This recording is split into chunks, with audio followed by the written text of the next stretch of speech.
Kuwa gatatu tariki enye Werurwe uyu mwaka 2026 inama y'abaminisitiri yateraniye muri Village Rugwiro iyobowe na nyakubahwa Perezida wa Repubulika y'u Rwanda Paul Kagame.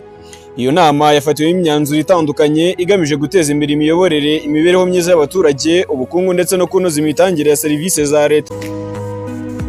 Inama y'abaminisitiri yemeje imishinga y'amategeko arimo umushinga w'itegeko ngenga rigenga amatora, umushinga w'itegeko rigenga Komisiyo y'Igihugu y'Uburenganzira bwa Muntu ndetse n'umushinga w'itegeko rishyiraho ubucuruzi bw'amatungo koranabuhanga. Aya mategeko akaba agamije kurushaho kunoza imikorere y'inzego za leta no guha umurongo uhamye inzego z'ingenzi mu miyoborere y'igihugu. Hemejwe kandi imishinga y'amategeko yemera kwemezwa burundu amasezerano mpuzamahanga yasinywe hagati ya Repubulika y'u Rwanda n'ikigega mpuzamahanga kigamije guteza imbere ubuhinzi, ajyanye n'inguzanyo zigamije guteza imbere ibikorwa by'ubuhinzi n'iterambere ry'icyaro. Iyi nguzanyo ikaba izashyirwa mu bikorwa binyuze muri gahunda zo gufasha abahinzi kugera ku masoko no kongera umusaruro. Mu rwego rwo kunoza imikorere ya leta, hemejwe iteka rya minisitiri ryerekeye uburyo bw'imicungire y'imari n'umutungo bya leta n'irigena imbonerahamwe y'imyanya y'imirimo mu kigo gishinzwe amashuri makuru. Muri iyi nama kandi hemejwe iteka rishyiraho stati zihariye zigenga abakozi b'urwego rushinzwe ubutasi ku mari.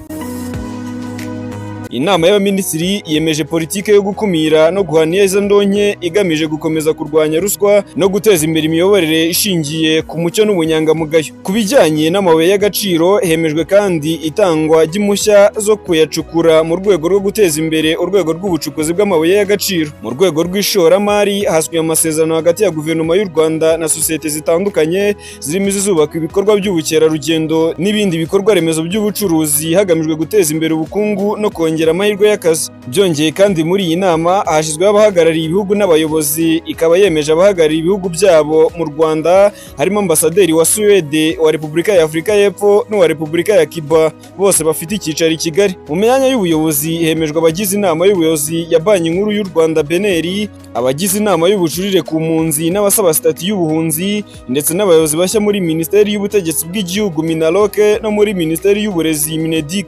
Izi mpinduka zikaba zije zigamije kongerera imbaraga inzego za leta no kurushaho kunoza imitangire ya serivisi.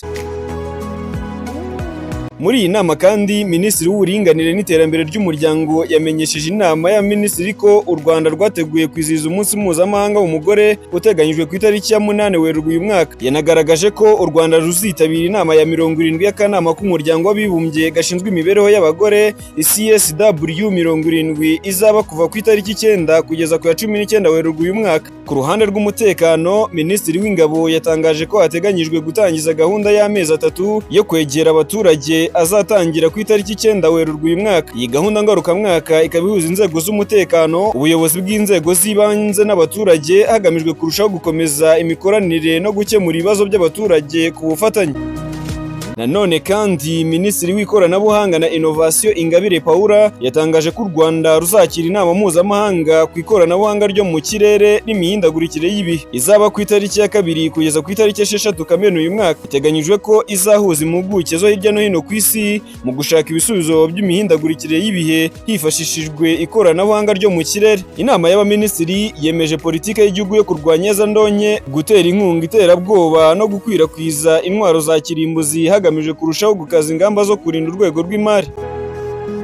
Iyi nama yemeje kandi ubusabe butandukanye bw'impushya zo gucukura amabuye y'agaciro na kariyeri ndetse n'amasezerano hagati ya leta y'u Rwanda na sosiyete ya Bahusi International Rwanda Limited yo guteza imbere ibikorwa byo kubaka inzu z'imiturire. Mu rwego rwo guteza imbere ishoramari, hemejwe ko ubutaka bwa leta buri mu mutungo bwite bwegurirwa Kivu Waterfront Limited bukodeshwa hagamijwe ishoramari. Umutungo bwite mu by'inganda n'uburenganzira ku bihangano, Minisitiri arateganya uburyo bwo guhagarika ibicuruzwa bikekwaho kuba ibyiganano ndetse n'uburyo bwo gukusanya no kugabanya amafaranga ava mu ikoreshwa ry'ibihangano n'ubundi burenganzira bufitanye isano nabyo. Inama y'abaminisitiri yahaye uburenganzira abadiplomate 3 bazahagarira ibihugu byabo mu Rwanda, harimo Henrik Nelson wagizwe ambasaderi wa Suwede mu Rwanda azaba afite icyicaro i Kigali, Tinyiko George Rungwane wagizwe komiseri mukuru wa Afurika y'Epfo mu Rwanda nawe uzaba ufite icyicaro i Kigali, Joani Imberto Masias Pino wagizwe ambasaderi ambasaderi wa Cuba mu Rwanda azaba afite icyicaro i Kampala.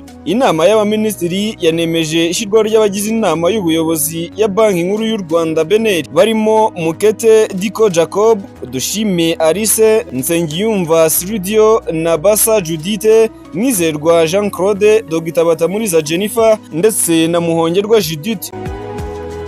Nanone kandi iyi nama y'abaminisitiri yemeje imbabazi ku bagororwa 1874 bemererwa gufungurwa by'agateganyo. Imyanzuro yafatiwe muri iyi nama y'abaminisitiri igaragaza icyerekezo cya guverinoma cyo gukomeza gushyira imbere imiyoborere myiza, guteza imbere ubukungu no kuzamura imibereho myiza y'abaturage. Akaba ari intambwe ikomeza gushimangira ubushake bwo kubaka igihugu gifite inzego zikomeye, zikora kinyamwuga kandi zishyira umuturage ku isonga.